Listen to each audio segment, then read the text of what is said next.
జగన్ గారు ఒక app launch చేయబోతున్నారు ఒక వారం 2 వారాల్లో. సో ఎవరైతే ఒక వైసీపీ కార్యకర్తను ఎవరైతే ఇబ్బంది పెడతారో వారు ఏమి ఇబ్బంది పడ్డారు, సో వారిని ఇబ్బంది పెట్టినటువంటి అధికారి పేరు ఏమిటి, వారి హోదా ఏమిటి అనేది ఆ యాప్లో ఎంటర్ చేస్తారు.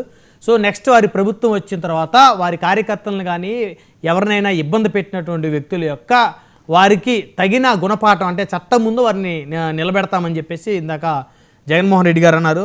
అదేవిధంగా ఎమ్మెల్యేలు దగ్గరుండి మరి పేకాట క్లబ్బులు నిర్వహిస్తున్నారని, అదేవిధంగా మరి బెల్ట్ షాపులు నిర్వహిస్తున్నారని పోలీసుల సహకారంతో. సో అదేవిధంగా రాష్ట్రంలో విచ్చలవిడిగా అవినీతి పెరిగిపోయిందని, సో కాబట్టి మరొక 3 ఏళ్లలో తమకు అధికారం వస్తుందని చెప్పేసి మాజీ ముఖ్యమంత్రి ధీమా వ్యక్తం చేశారు. సో ఏంటంటే ఇన్ని జరుగుతూ ఉన్నాయా రాష్ట్రంలో? సార్ ఇప్పుడు ఇందాక మీరు ఆ యాప్ పేరు అడిగారు. ప్రజలు ఆల్రెడీ ఒక పేరు ఫిక్స్ అయ్యారు. ఆ యాప్ కి రప్ప యాప్ అని పేరు పెట్టుకోండి జనాలు ఫిక్స్ అయ్యారు. ఓకే, జనాలు దానికి ఆ పేరు పెట్టుకోండి. ఆ యాప్లు ఇవన్నీ కబుర్లన్నీ కూడా జగన్మోహన్ రెడ్డి చెప్తాడు. సార్ ఇప్పుడు మేం ప్రతిపక్షంలో ఉండగా 2019 జూన్ నుండి అరెస్టులు స్టార్ట్ అయినాయి సార్, అక్రమ అరెస్టులు. సోషల్ మీడియాలో ప్రశ్నించినటువంటి 65 ఏళ్ళు 70 ఏళ్ల వృద్ధులను అరెస్ట్ చేయటం, నలంద కిషోర్ అనేటటువంటి ఒక వ్యక్తిని విశాఖపట్నం దగ్గర అరెస్ట్ చేసి కర్నూలులో కోవిడ్ టైంలో కర్నూలు వరకు తీసుకెళ్తే అతను కోవిడ్ సోకి చనిపోయాడు. అతను పెట్టింది ఏంటంటే ఎల్జీ పాలిమర్స్ వాళ్ళకో ఎవరికో మరి ఏంటి ఇంకా న్యాయం చేయరా అని అడిగినట్టున్నారు. అది రంగనాయకం గారు అడిగిన క్వశ్చన్. ఇంకోటి ఏంటంటే అన్నా క్యాంటీన్లు రద్దు చేసినందుకు ప్రశ్నించాడు సో చనిపోయినటువంటి నలంద కిషోర్ గారు. అతన్ని కర్నూలు వరకు తీసుకుని కోవిడ్ అంటికి చంపేశారు. సార్ ఇప్పుడు చేసిన పాపాలు చెప్పుకుంటే పోతాయని చెప్పేసి తెలుగులో ఒక సేయింగ్ ఉందండి. జగన్మోహన్ రెడ్డి 2019 నుండి 24 వరకు తను చేసిన పాపాలన్నీ కూడా ఈ రోజు మరి న్యాయవాదుల సభ అని చెప్పేసి ఒక సభ పెట్టేసి ఆ సభలో న్యాయవాదులు అంటే ఎవరు, న్యాయాన్ని కాపాడే దేవుళ్ళు వాళ్ళు వీళ్ళు పెద్దన్నలు అలా వ్యవహరించాలి అని గురించి చెప్పుకొచ్చారు సార్. మంచి మాటలే కదా పాపాలన్నీ 2019 నుండి 24 వరకు ఆయన చేసిన ఘోరాలు, ఆయన చేసిన నేరాలన్నీ కూడా ఇప్పుడు జరుగుతున్నట్టుగా, అసలు ఇప్పుడే మేలుకున్నట్లుగా ఆయన చేసిన తప్పులన్నీ చెప్పుకొచ్చాడు.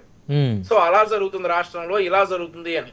సార్ పారా కిషోర్ గారని మా న్యాయవాది సార్, మా పార్టీ న్యాయవాది 2020లో మున్సిపల్ ఎలక్షన్స్ జరుగుతున్నప్పుడు మాచర్ల అబ్జర్వర్లుగా మా పార్టీ నుండి బోండా ఉమ్మ గారు అండ్ బుద్ధా వెంకన్న గారు వెళ్తే వారితో పాటు పారా కిషోర్ గారు కూడా వెళ్ళారు సార్, అడ్వకేట్. ఎక్కడ మాచర్లకి. ఓకే. సో ఆయన రక్తం వచ్చేటట్టు కొట్టాడు సార్ ఈ తురగా కిషోర్ అనే వ్యక్తి. అవును, గుర్తురాలేదు న్యాయవాదులు దేవుళ్ళు అని.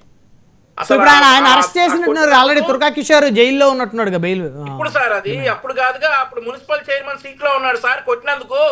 అవును, అప్పుడు కొట్టినందుకు పారా కిషోర్ ని కొట్టినందుకు మున్సిపల్ చైర్మన్ సీట్ లో ఉన్నాడు. ఈ రోజు సార్ జైల్లో ఉంది. ఇప్పుడు జైల్లో ఉన్నాడు ఆ తురగా కిషోర్ అనే వ్యక్తి, అప్పుడు కాదు. సో అప్పుడు గుర్తు రాలేదు సార్ జగన్మోహన్ రెడ్డి గారికి. ఇక అవినీతి గురించి జగన్మోహన్ రెడ్డి గారు చెప్తా ఉన్నారు సార్. అవినీతి గురించి చెప్పేటటువంటి అవినీతికి బ్రాండ్ అంబాసిడర్ జగన్మోహన్ రెడ్డి గారా సార్ అవినీతి గురించి మాట్లాడాల్సింది? ఇక అట్లాంటి మాటలన్నీ కూడా ఇవాళ లీగల్ ఇందులో ఏదో చెప్పుకుని వచ్చారు సార్, విన్నాం, బాగా బ్రహ్మాండంగా చెప్పారు, ఆశ్చర్యం కూడా వేసింది సార్. అసలు ఇక న్యాయవాదులే రాష్ట్రాన్ని కాపాడాలి, న్యాయం అంతా రాష్ట్రం అంతా మీ చేతుల్లో ఉంది అనేటట్టు మీనింగ్ వచ్చేటట్టు చెప్పుకొచ్చారు. నాకు ఒక బాధ ఏంటంటే ఇక్కడ వంశీకృష్ణ గారు, ఇప్పుడు న్యాయవాదులు కూడా పార్టీల వారీగా విడిపోయినట్లే కదా కనిపిస్తుంది కదా. ఎవరు సానుభూతి పరులు వాళ్ళకు ఉంటారు సార్. ఇప్పుడు ఎవరు ఒపీనియన్స్ వాళ్ళకు ఉంటాయి న్యాయవాదులకు కూడా. ఇప్పుడు జగన్మోహన్ రెడ్డి గారు ఆ మాట అనే అర్హత ఉందా అని ప్రశ్నిస్తా ఉన్నాం సార్. ఇప్పుడు కోర్టులో జడ్జీలు కూడా అమ్మలక్కలు దూషించినటువంటి party YSR Congress party sir. వాళ్ళ మీద కేసులు ఉన్నాయి సార్. కోర్టులు సుమోటోగా తీసుకుని కేసులు రిజిస్టర్ చేశారు సార్. ఒక మాజీ ఎంపీ ఉన్నాడు సార్, ఎమ్మెల్యే ఉన్నాడు సార్ వాటిలో. ఆ తర్వాత వాళ్ళ పార్టీ నుండి కొంతమంది 20 రోజులు 30 రోజులు జైలు చేశారు సార్ న్యాయవాదుల గురించి న్యాయమూర్తుల గురించి మాట్లాడినందుకు. అప్పుడు మాట్లాడినటువంటి జగన్మోహన్ రెడ్డి గారు ఇంత సడన్ గా all of a sudden Guntur Krishna జిల్లా న్యాయవాదులతో భేటీ అవ్వడానికి కారణాలు ఏంటి sir? What is the reason behind that?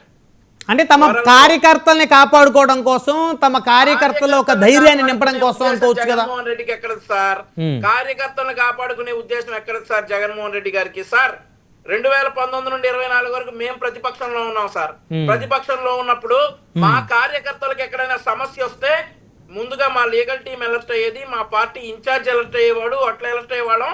ఒక్క 2019 నుండి కొన్ని రోజులు అంటే 2019 బిగినింగ్ లో మాకు ఈ ఎక్సర్సైజ్ అలవాటు కాక ముందు రిమాండ్ పడ్డారు సార్ మా కార్యకర్తలు 4-5. ఎప్పుడైతే మేము అలర్ట్ అయ్యామో ఒక్క కార్యకర్తను కూడా రిమాండ్ పడకుండా కాపాడగలిగాం సార్. దాదాపుగా 3600 కేసులు సోషల్ మీడియాలో ప్రశ్నించినందుకు పెట్టారు సార్ జగన్మోహన్ రెడ్డి గారు. సార్ 3 సంవత్సరాల పిల్లోడు ఉన్నాడు సార్ తెనాల్లో ఒక అమ్మాయికి. ఆ అమ్మాయిని ఎర్లీ మార్నింగ్ 5:36కి వెళ్ళి అరెస్ట్ చేసుకుని తీసుకొచ్చారు సార్. ఎర్లీ మార్నింగ్ 5:36కి వెళ్ళి అరెస్ట్ చేసుకుని తీసుకొచ్చారు సార్. అట్లాంటి సందర్భాల్లో కూడా మేము పోరాడాం. ప్రశ్నించినందుకు అరెస్ట్ చేశారు సార్ జగన్మోహన్ రెడ్డి గారు. ఇక్కడ తెలుగుదేశం పార్టీ, జనసేన, బీజేపీ నాయకత్వంలో ఇప్పుడు నడుస్తున్నటువంటి ప్రభుత్వంలో నేను మళ్ళీ ఛాలెంజ్ చేస్తా ఉన్నా, ప్రభుత్వాన్ని విధానపరంగా ప్రశ్నించిన వారిని ఎవరి మీద మేము కేసులు పెట్టలేదు. బూతులు తిట్టారు చూసారా సార్, పవన్ కళ్యాణ్ గారిని, చంద్రబాబు నాయుడు గారిని, లోకేష్ గారిని బూతులు తిట్టి బూతులు మాట్లాడారు చూసారా సార్, ఫోటోలు మార్పింగ్ చేశారు చూసారా సార్. వాళ్ళని కాపాడుకోవడం జగన్మోహన్ రెడ్డి తరం కూడా కాదు సార్. వాళ్ళు కాపాడుకోవడం జగన్మోహన్ రెడ్డి. సరే, ఇప్పుడు ఇందాక శేఖర్ రెడ్డి గారు ఒక మాట అన్నారు. వాళ్ళ తరం కాదు. ఆంధ్రప్రదేశ్ రాష్ట్ర రెవెన్యూ శాఖ మంత్రి, ఆయన నియోజకవర్గంలో పేకాట శిబిరాలు వెలిశాయి, మరి పేకాటలు విచ్చలవిడిగా ఆడుతున్నారు అని చెప్పేసి సాక్షాత్తు ఆంధ్రజ్యోతి పేపర్లోనే రాశారని చెప్పి శేఖర్ రెడ్డి గారు చెప్తున్నారు. అప్పుడు నేను కూడా చదివాను యాక్చువల్గా.